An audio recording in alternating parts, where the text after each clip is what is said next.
I am so excited to have with me here Dr. Jasmeet Hayes in the Department of Psychology. Welcome, Dr. Hayes. Thank you. So good to be here. Why a PhD in psychology? And can you share a little bit of this journey with us?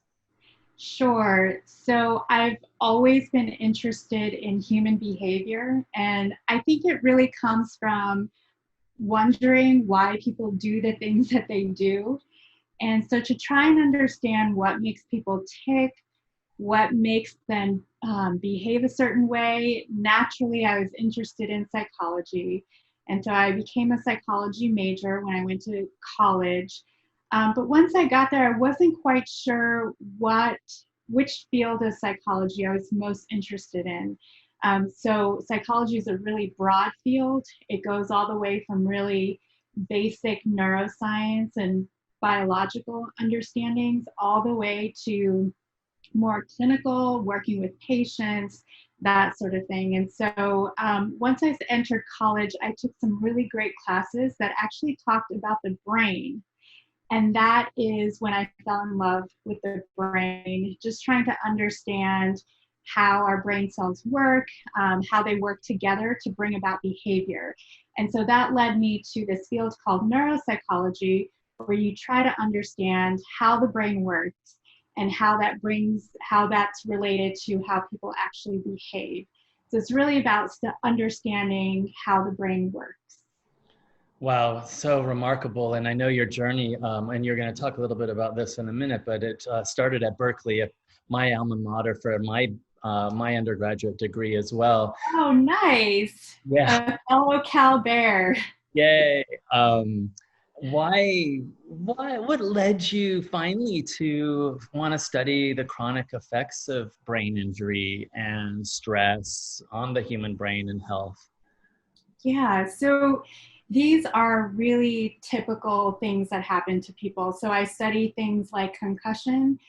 So if you're playing sports or you were in a car accident or some reason you hit your head, and a lot of times people have that kind of seeing stars, they might have lost consciousness, and they might have concentration problems, headaches. So concussions happen to so many people on a daily basis. The other thing that's kind of a common thing that happens to a lot of people is psychological trauma. A lot of people go through and see some really terrible things in their lives. We all have things that happen to us that that kind of leave a lasting impression.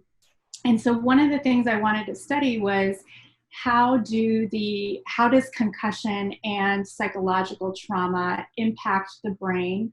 Does it change your brain and for the short term, and then does it also change your brain in the long term? Are there long-term consequences to having the psychological trauma or having your head hit? And so if you think about certain people such as veterans of the Iraq and Afghanistan wars, a lot of times they have both.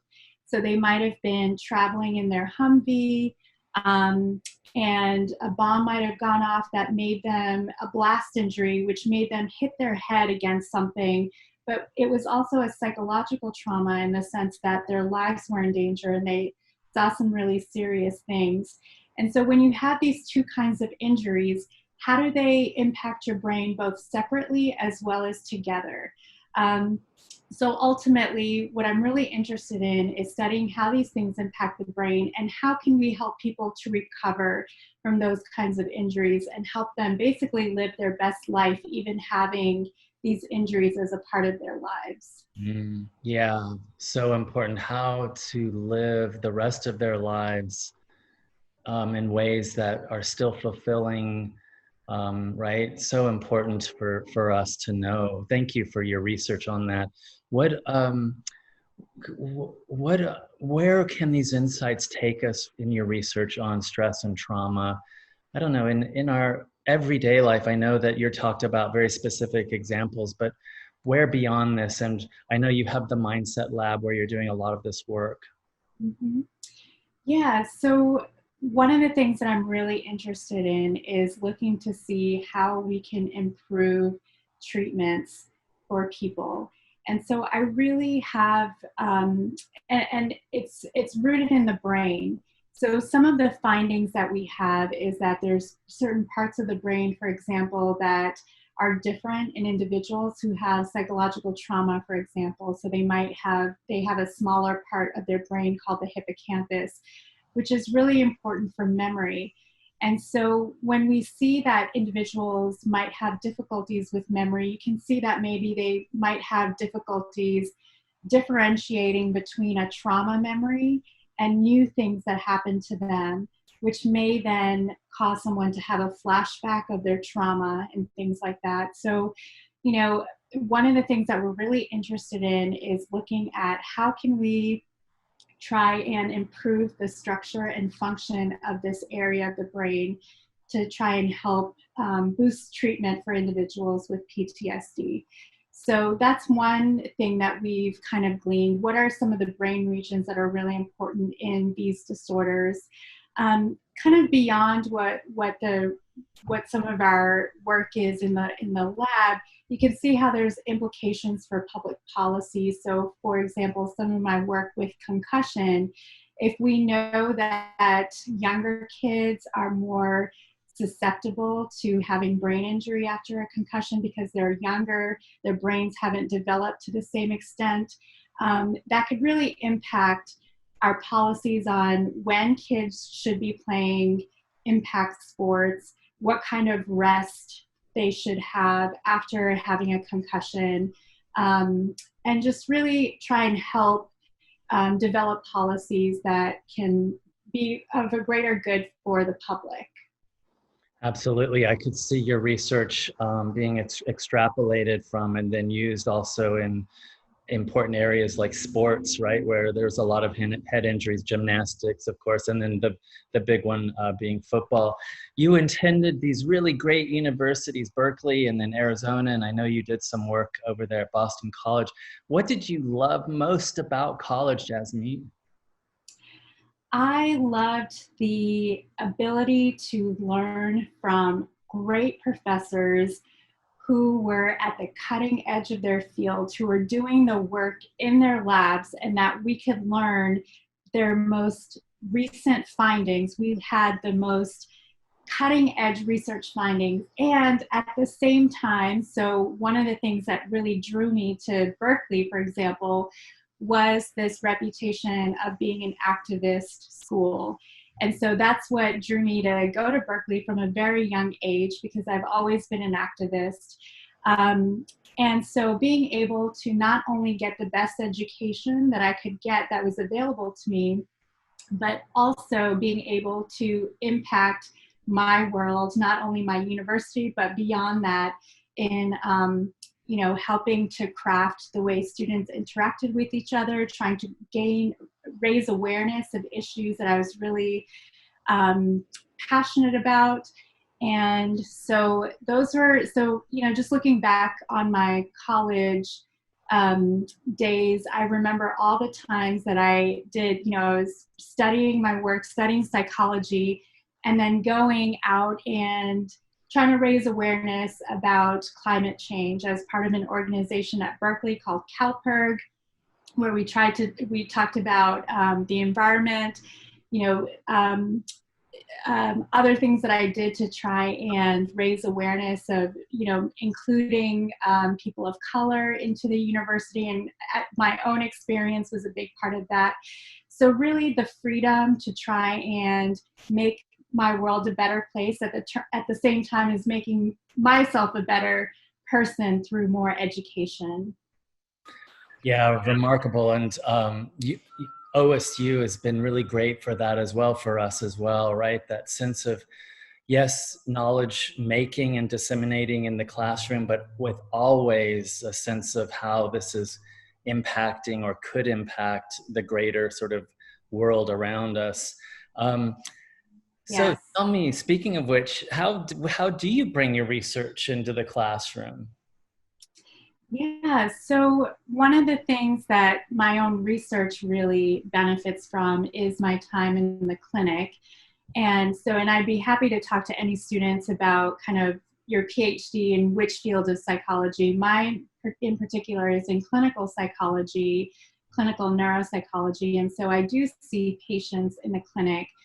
And so my research really benefits from that. And I also bring that to the classroom where I can talk about, if we're talking about something like post-traumatic stress disorder, how does it feel for a veteran who came back from Iraq, for example? What are the challenges that person has coming back from being in a war situation and coming back and trying to assimilate back into their normal lives? I've learned a lot from the clinic and seeing patients on a regular basis, and I really try and bring that so that students can get a sense of what it really feels like. Because on the one hand, you can learn and you can read text and study what it might feel like, but actually having those stories to tie it all together, I think is a really powerful way of teaching what it truly feels like to be in some of these situations. And so I really bring my clinic work as well as my research, what we're finding in the lab, into the classroom to kind of really elevate students' experience of each of these disorders that we talk about. In many ways, it's what you're talking about is the kind of ideal space of the university, which is to generate knowledge, but also constantly be testing that knowledge with reality, right? Exactly right. What are you, Dr. Jasmeet Hayes? What's next in your kind of big goal, timeline? Well, how about I start with the biggest goal for myself possible, and that is I'm looking for the fountain of youth. So maybe in several years, you can come back and check with me if I found it. But essentially what I really want to do is we have all of these things that happen to us in our lives. We have concussion, we have trauma, we have poor health, but then there's also great things too that we do. We exercise, we eat well, we communicate with people and have a great social network. There's all these things that we do. So what I really want to study and continue to study is how the things that we do on an everyday basis, how can that either extend our life, our brain's life is probably more relevant, but how can we strive to maintain a healthy lifestyle for as long as possible? So there's this term called accelerated aging. So in some people, if you look at their brains, they could be 50 years old, but their brain actually looks like they're more of an 80-year-old person. And that could be due to many different things, such as genetics. It could be due to their diet, exercise, injuries that they've had. And so what I really want to try and study is not only those risk factors that make you have an older brain, but also what are some positive things that we can do to keep your brain as healthy as possible for the long-term future. So really, it's kind of the fountain of youth for your brain. How can we maintain that? And I hope that through the next several years of my research, while we're trying to understand the different circuits of the brain that are involved in injury as well as wellness, how can we kind of strive to make our brains as healthy as possible? Okay, so I'm going to make sure you have me on speed dial. Right. Dr. Jasmeet Hayes, thank you for taking the time to share a little bit of your journey with us on brain trauma, stress, and health, and this sort of wonderful new sort of way where you're going in the future. Thank you, Dr. Jasmeet Hayes. It was a pleasure to be here.